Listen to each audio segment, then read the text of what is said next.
I forgot how bad this was. This is like my contribution. Yeah, this title slide was Kevin's #1 contribution to this indie lab. Wow. All right. You just click it. We're presenting our indie lab. Do you want me to do it since I know what? No, no talking.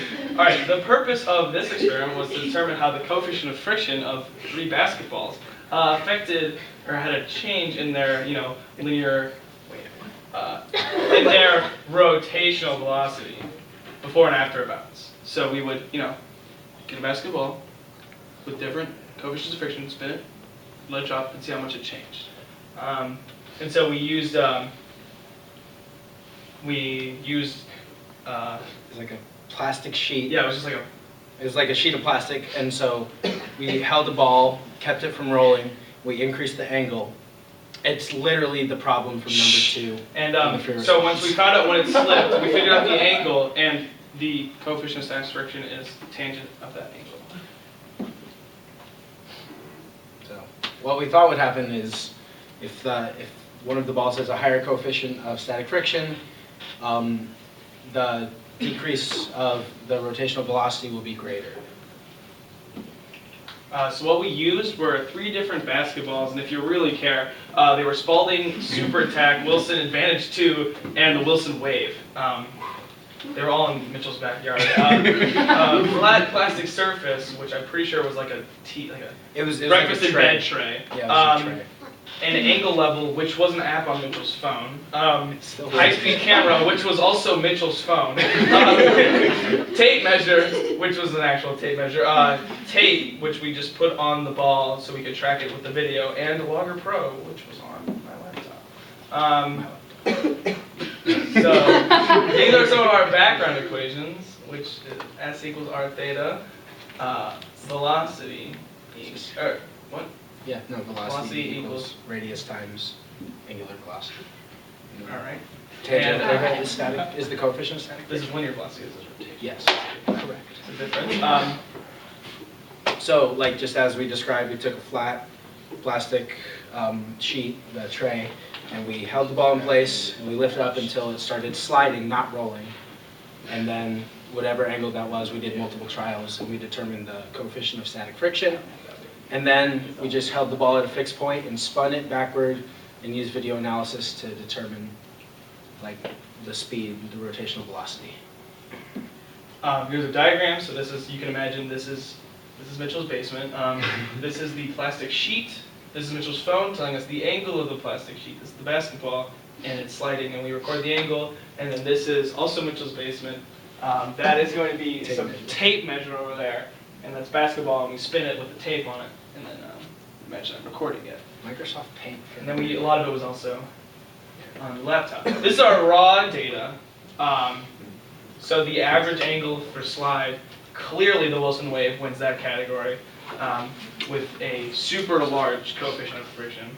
And the other ones have, I guess, all right. Well, they're very weather worn. Yeah, one of the things that people, so the lab that we did earlier in the year, you think that your coefficient of friction has to be between 0 and 1, but in reality, if the angle is bigger than 45 degrees, and so that the frictional force is greater than the normal force, your coefficient of friction can be more than 1. Cool. And all the balls are the same size. This is what it said down there. This is our data table and Mitchell. So I think, where we got it?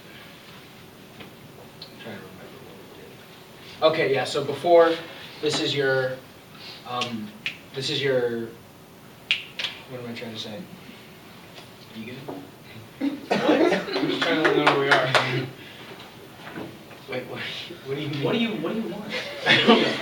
So before, this is the linear velocity, then after, because you spun the ball, so that's it before, and we just found how many frames it took to make like a quarter of a rotation and then division.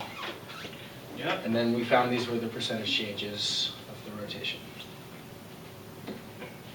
Some of our sources of errors might be, well, when you were trying to find the friction, if you lift the ball on an incline, it's not going to stay there. It's going to roll away. So to get its, friction without it sliding, you would have to like hold it there really lightly, and like if you push harder, it like would like change it because it would change the normal force in the field because it would affect it. So we would try to push lightly, but we could have had some error. It was pretty late in the night too. There are ways to determine the coefficient of friction. There are a few ways, like using center of pressure, or if you just like pop the ball and then cut it up and found the material. But it was the night before, so. And the atmospheric conditions, I mean, Mitchell could tell you all about that. Really likes that stuff. Could have been, I guess, humid in the air or something. Could have changed it. And drop height, because like we were kind of just like, spin a basketball and like let it drop, but like one might have gone like 3 meters in the air, one might have gone 2, and one might have gone like 8. You never really know with those. You could have done really anything. They were all like And 30. in conclusion, by bouncing basketballs with different surface materials, we were able to determine that our hypothesis was, in fact, incorrect. When the basketball with a higher coefficient of static friction was spun and bounced, the change in linear rotational velocity was only 71% of the balls. 71% of the ball, 71% of the ball with the least coefficient of friction. So it was like nowhere near what the really weather-worn ball was, which I think was the Spalding Super Tack. This is likely because more of the ball's energy was transferred to the translational motion.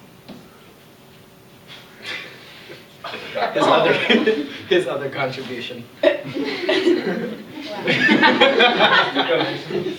Okay, so if we had like more time and money, obviously we'd be able to more accurately determine the coefficient of friction using center of pressure and whatever the fancy scientists have. But we could make a device that could create a constant linear or rotational velocity for each spin. And if you're wondering how this applies to real life, like it's kind of like the bottle flipping one. If you're like into how like balls, the material of the ball like affects how it bounces and like spins, then like you would probably like this. But like we didn't. So like so there's really not much to apply here. Hopefully there isn't much future in this. And this is what Doc was telling us about R&D lab right before. He was like, just go out there and get it, because you're my favorite students. So That's true. he told us that, and this is a picture of him. Yes. So I have a question. You said that in your conclusion that if you had more time and money, but if you had more time, wouldn't you have also just waited until the last day?